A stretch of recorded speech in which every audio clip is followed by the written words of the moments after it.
Ilha og sayri ang karang pulong. Ang karang pulong mga igsuon karong adlaw nga Martes, Enero 28, 2025 nga ngay na to magkatunan ang pulong nga gibanlas. Di ba? Gibanlas sa baha.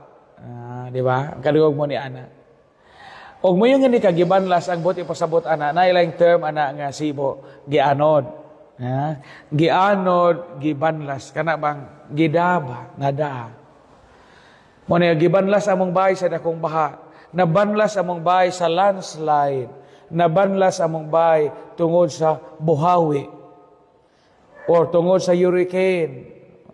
Gibanlas among bahay. Ang luha, gamiton man na usay na figurative manner, na romantic and poetic way, mo ingon niya. Ang ahong mga luha mo ay may banlas sa ahong mga kasakit, char.